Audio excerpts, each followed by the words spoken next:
from the low, welcome to lovely Las Vegas for Coast to Coast Hoops with myself, Greg Hoops Peters, and now part of the VSiN Family Podcast. We've got an excellent podcast for you.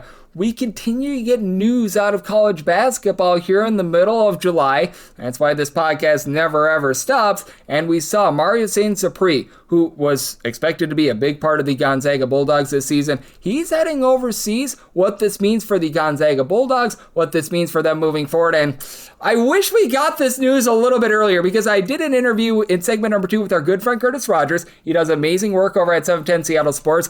Unfortunately, we did this interview not knowing that Saint-Suprey was going to be going overseas, but we still are going to have a great chat with him because we're going to be taking a look at some of the other happenings over the last few days because we did see a lot of guys get granted a 5th year of eligibility. We've got the interesting situation, James Nanji heading on over to George Mason, Michigan. They lock up Mike Boynton over the long term for the next 2 years, so we're going to be talking about that and so much more. So we've got a lot that's happening in college basketball. Even though there's no games going down, there's a lot that is happening. That's why this podcast keeps running every day, and that's why I keep encouraging you guys to send in your questions, comments, and segment ideas. And you've got one of 2 ways to be able to do so. First one is my Twitter/X feed at gunit_81. Keep in mind, letters UM, they mean does not matter. So as per usual, please do send these into the timeline. And the other way is find an Apple Podcast review. If you rate this podcast 5 stars, it's very much appreciated. And then from there, you're able to fire in whatever you'd like to hear on this podcast via that 5-star review. Do keep in mind the conference previews do continue to roll along. I plan on doing the Ivy League either tomorrow or in 2 days. That's going to be on the horizon.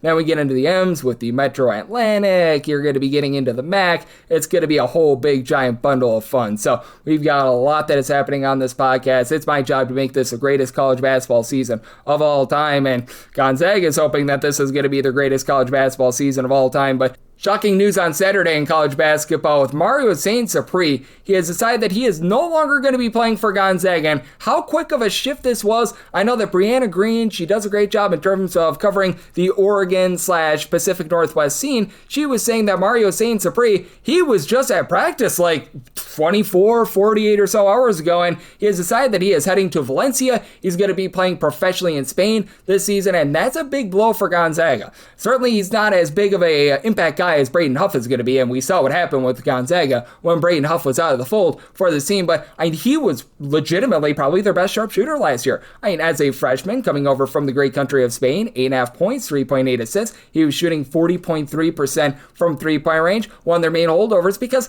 Gonzaga didn't make like earth-shattering moves in the transfer portal. Good news for them with everything that we saw in the court rulings this past week. Hey, they might have a lot of guys to be able to choose from, and now they've got a little bit of money freed up, I would have to think. So yay, verily there for them, but now you're going to be relying upon a lot of Davis Fogel, who in a small sample size last year, he was great for Gonzaga. As they kicked up his minutes, you could tell that the efficiency was down a little bit. Now, I like the fact that they pick up Masamba Diop down low, but that doesn't help out with regards to the backcourt. With the backcourt, you've got like a Luka Foster, for example. He should be seeing some good minutes for this team, but past that, it's going to be maybe a little bit more hit or miss. You have to think that now Gonzaga, just like LSU, they're going to be very much looking for some of these guys that got some extra eligibility, and they probably have some money now available with everything that happened. But if you're looking even on a, shall we say, larger scale in college basketball, this is pretty much the international teams trying to fight back from the fact that college basketball has taken some of their best away from them. Because we have seen with the NIL era, now you're able to pay these guys that typically they'd be just overseas, chilling out, what have you, and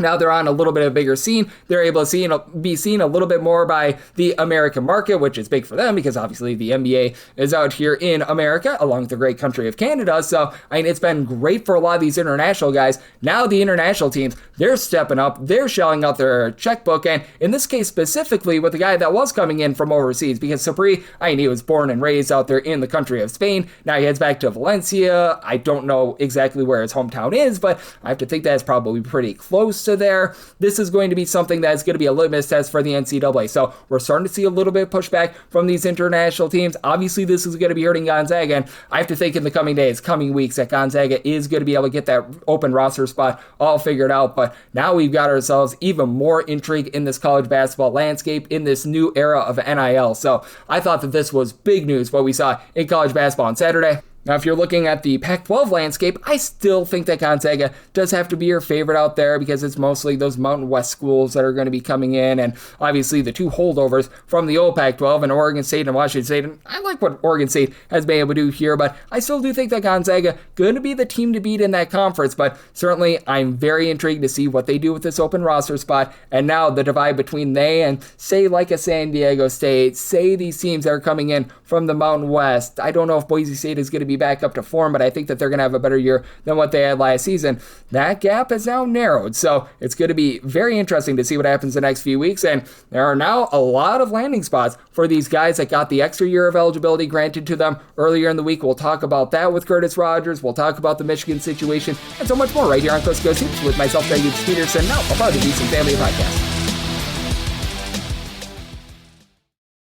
Side edge this college basketball season? Well, VSiN experts use CBB Analytics, the most comprehensive college basketball analytics platform in the world. See injury impact, on and off data, clutch time performance metrics, first versus second half splits, and so much more. Utilize the promo code of VSiN, that is VSIN, to get $30 off and find your betting edge over at cbbanalytics.com. That is cbbanalytics, all one word.com. For anyone that is new to VSiN, well, I wish you a friendly hello. This is an attention to anyone that is new to VSiN because you're able to get some free stuff with our daily newsletter. It's a great way to catch up on everything that's happening in the sports betting world. It's delivered straight to your inbox every single morning. VSiN's newsletter offers picks, data, strategies for the day's betting menu, and so much more. Sign up for free today over at VSiN.com/newsletter. That's VSIN.com/newsletter, and start receiving your free newsletter tomorrow morning. That is VSIN.com/newsletter. Stay ahead of the game and bet smarter with VSiN. And we're back here in lovely Las Vegas for Coast to Coast Hoops with myself, Greg Peterson, now part of the VSiN Family Podcast, and it is always great to be joined by this man as we've got Blake Lovell aboard. He does such great work taking a look at this great game that we all know and love of college basketball. I know that he's dialed in on the finger of the pulse of everything that we're seeing out there in the Southeast over at Southeastern 16, but additionally, he's doing just an incredible job looking at this entire game of college basketball. You're able to follow him on the old Twitter/X at the Blake Lovell. Last name is spelled Lovell altogether. And Blake, it's always a pleasure, my friend. Thank you. Yeah, thanks always for having me, Greg. Thank you for joining me, Blake. And Blake, I think that it's clear that Florida is going to be that top team in the preseason going into things. But that said, we saw some big news for Texas. Texas, they get the number one prospect from the 2027 class in Marcus Spears Jr. And I remember Marcus Spears. And now he reclassifies to 2026. How do you take a look at this Texas team now? One that we both have talked about that we like on this podcast. Yeah, I mean, listen, we did our way too early, kind of summer SEC basketball power rankings earlier this week. And there were some people that were surprised that we had Texas at 2. And we said, I don't know why you really should be, because if you look at the overall makeup of this roster, I think on paper, they're the second best team. And then 48 hours later, they got, Marcus Spears. And so you're just thinking, okay, I don't think there's much debate now. That to me, they didn't kind of stay where they were. They moved closer towards the Florida conversation of being a team that feels like maybe it's disappointing if they don't make the Final Four. Now, that's easier said than done. And so I think right now, again, I had them there before the Spears edition, and I think now would kind of solidify that even more because I think it certainly gives them plenty of more depth and playmaking ability that they're going to have. But I think when you just look at the overall makeup of their roster, the thing I've kind of pointed out with Texas is that I don't know that you're going to look at them and feel like there is anything that just is completely flashy that stands out. But I feel like at every single position, they are built to be successful. And I think, again, when it comes to the guys that are going to be behind, what your kind of projected starting five is. But I think overall, they've got the playmaking, they've got the sort of inside out and the versatility offensively. They can beat you in 3 or 4 different ways in terms of how they run their offense with these guys on this roster. Vokatitis and David Punch, they're going to form one of the better, I think, 1-2 duos in the front court. And so with this addition now of a player like Spears, again, I think it only adds to the argument that right now, at least to me, they're the second best team in the SEC. And let's be honest, if Florida didn't kind of have the makeup of a roster you just don't see very often, Texas probably would be the top team in the SEC heading into the year. Yep, I'm right there with you. I really like what I'm seeing out of Texas right now. And just what can we expect out of Spears himself? Because he is the number one prospect for the class of 2027. A lot of times when these guys reclassify, it feels like it's a little bit of a mixed bag. And that's the one question that I do have with regards to Texas right now. Yeah, and I think that is a fair question just because, you're talking about a guy who certainly, he has size. And I think when you look at what's in front of him, like I said, when you're looking at a lineup that probably at this point is going to feature a 6'7" David Punch, a 6'8" Elijah Freeman, and a 7-foot Matas Vokatitis. I mean, there's not a lot of room to go around necessarily when you just consider probably the expectations for those guys in particular. The backcourt depth kind of speaks for itself when you look at that group of, Isaiah Johnson, Mikey Lewis, Austin Gooseby, Amari Evans. And that's why, again, you can kind of point towards Texas feeling like they're the complete package. But I think with Spears, it is going to be one where, you do kind of see exactly how it's going to play out. And I think that's one because of, again, what's in front of them. And like you said, it's a reclassification for someone. Can you adjust to that physicality, especially in the SEC? I mean, I mentioned Florida, right? I mean, you're going to see a team like that, and that's going to be miles different than anything else you've ever seen. And so I think from that perspective, it's kind of one of those where I'm curious to see how it plays out. Yep, I am as well. As Blake Lovell, who does such great work over at Southeastern 16, is joining me right here on Coast to Coast Hoops. And I believe that there were a few former SEC players that were involved in the lawsuit in Ohio to where we now have a bunch of eligibility for a lot of people. There were 15 plaintiffs there. Now, I know that for Cincinnati, they're going to be getting MJ Collins right away. He was over at Utah State, averaged 17.5 points per game. There were a few other guys. Jalen Washington, I know, is a part of one of those lawsuits as well. And just how do you take a look at what we're going to be getting the next few weeks? Because we could legitimately see a second wave in the transfer portal now that all these guys magically have eligibility again. Yeah, it's like when you have to come up with the guessing game on this thing, it's just impossible, isn't it? Like, how do you even figure out exactly how this whole thing's going to go? And like you said, I mean, I don't think there's any question that now you're going to have, some guys that are out there, and there are going to be teams that are saying, you know what? We felt like maybe we did a little bit of a swing and miss in this position or that position. And now we look at a different pool of players to choose from. Because now we know, whereas you have some of these other guys, the international guys, we've talked about LSU quite a bit and all that, those questions linger a bit more. But with this, there is no question anymore about who is and who isn't eligible in terms of this framework that they have, with the 5-for-5 rule. And so, yeah, it's going to be interesting, Greg. I mean, because like we said, it's sort of one of those where, teams are not going to shy away from this. Teams have already went out and gotten players having no idea if they were going to be eligible. So now that you have more clarity, like it's going to be, I guess pun intended, full court press here when it comes to guys trying to fill some of these spots on these teams that are just, trying to find that missing piece that maybe they didn't think they would be able to get this offseason. Yeah, and for a lot of teams, there's one missing piece, sometimes two, and that brings us to LSU, my friend, who Yam Madar, shock, surprise, surprise. A man who was drafted in 2020 into the NBA did not get eligibility. And if he would have, boy, things would be rough there. But how do we take a look at an LSU team that, I mean, if RJ Lewis gets eligibility, we need to be questioning everything about the NCAA right now. But they're very much a team that has money. They are very much looking. A lot of players just got eligibility, and I think that LSU is probably going to be trying to get the best of the best when it comes to that crop right now. Yeah, and I wouldn't bet against it. Like, I think that's the thing, is like you said, I mean, they have what a lot of teams don't have at this very second, and that is remaining cash. And I think that is the big thing, where you are going to look at, again, some of these guys who have this opportunity to now be back in the mix, and you're going to look at LSU, and again, we still have questions about other guys, but we know with Madar, I mean, he's out of the picture. Okay, how do we address that?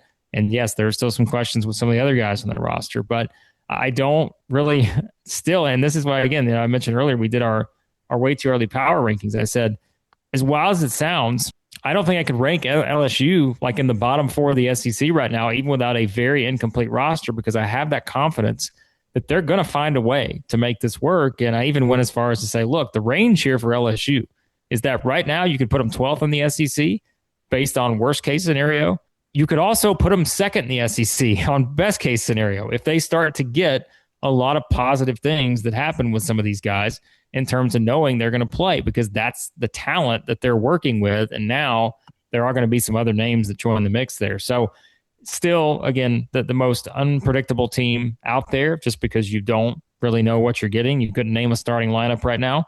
But if all goes maybe according to their plan, I still am of the belief that this could wind up being a team that is kind of one that sort of disrupts the party there at the top of the SEC.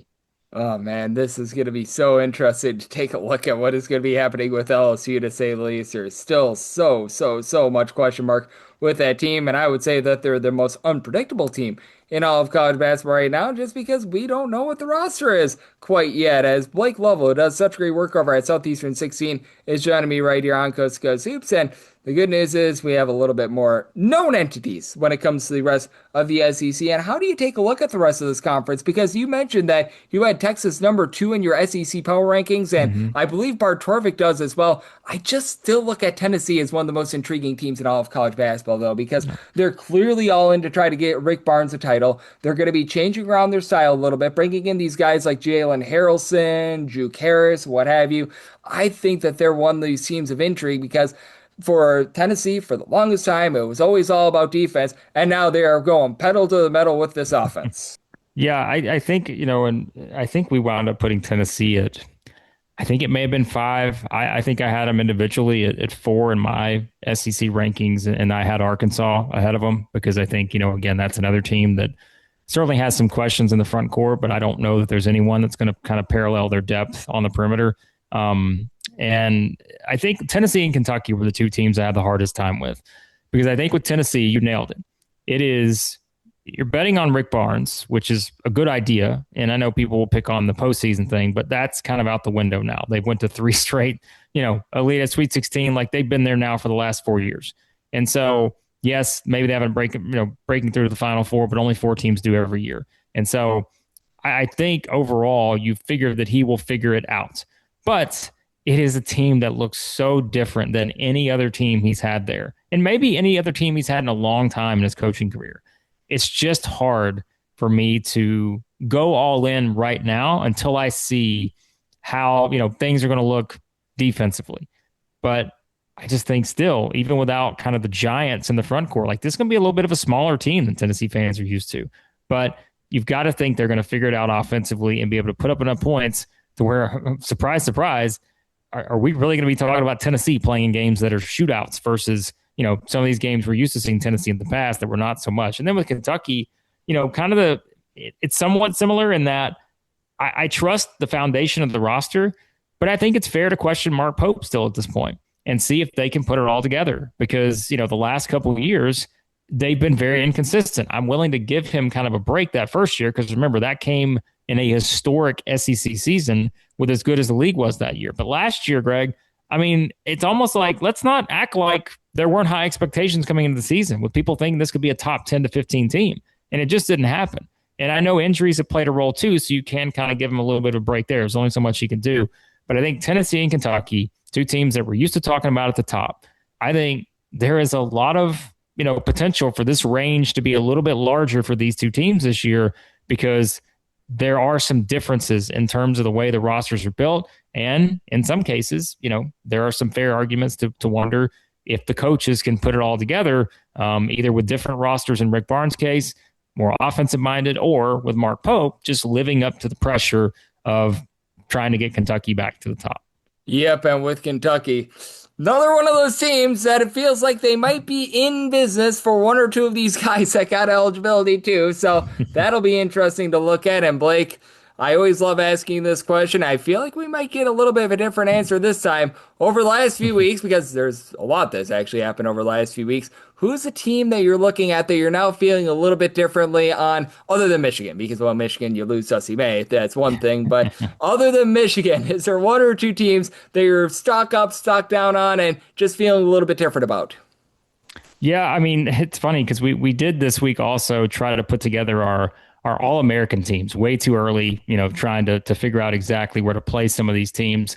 The team I've become probably enamored with the most, maybe during that process, is St. John's. Greg, and I know you've talked about, the Donnie Freeman news and all that. But the reason why we spent a lot of time, I know you think, well, it's an SEC channel, and why are you guys talking about St. John's? We did quite a bit this week because we're, again, trying to fill out this All-American team. When you look at Yesufu and feeling like the possible role he's going to play for this team this year now, I mean, his numbers were ridiculous last year at Baylor. I think they could be even more ridiculous this year at St. John's, especially with the subtraction of Freeman due to the injury. And so that's one of those teams. And of course, the Big East, we've talked about the past couple of years.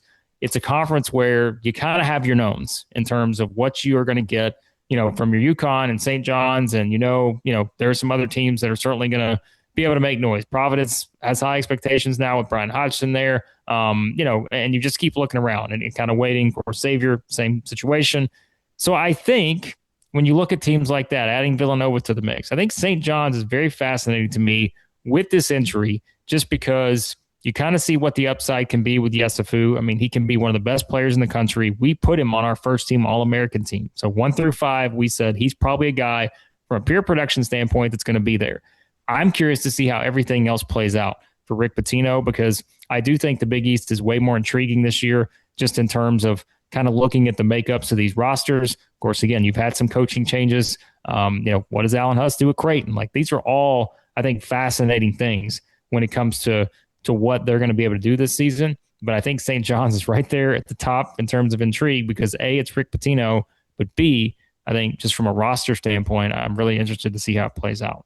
Yep, it is going to be really interesting. And Blake, we've got ourselves a lot of fun here in college basketball, because we might be seeing a lot of moves happening over the next few weeks. You've got your finger on the pulse of it all. So let the good people at home know what's all on tap for you and how people can follow along on social media and other platforms. Yeah, I always appreciate it, Greg. Yeah, you can check out all of our SEC stuff over at Southeastern 16. Like I said, we even sprinkle in a little college basketball stuff every Thursday right now in the off season, so you can check out more thoughts there. And yeah, everything else college basketball. You can follow me on Twitter /X at @TheBlakeLevel. And Blake does such an incredible job looking at this great game that we all know and love of college basketball. And every single time he joins me, he lends such great insight. So a big thanks to Blake for joining me on Coast to Coast Hoops, now part of the VSiN family of podcasts. And if you do like hearing from this fine podcast, Coast to Coast Hoops, you're able to subscribe wherever your podcasts, Apple Podcasts, Google Play, Spotify, Stitcher, and TuneIn. If you have a question, comment, segment idea, what have you for this podcast, you do have one or two ways we offer those in. First one is my Twitter /X timeline at @GUnit_D1. Keep in mind, letters on the does not matter, so per usual, please do send these into the timeline. The other way is find an Apple Podcast review. If you rate this podcast 5 stars, it is very much appreciated. And then from there, you're able to fire in whatever you'd like to hear on this podcast via that 5-star review. I'm with you guys every single day on this podcast, give you picks and analysis on every game, every day. Once we get in season, here in the off season, we're looking at all the news and notes of college basketball. Expect that Ivy League Conference preview podcast to be up within the next few days. That's something that I'm very much working on, and I'll be with you guys every single day, as this is a podcast that's went over 2,400 straight days without a missed podcast. So I appreciate you tuning in today, and I'll be back with you once again tomorrow. Take care.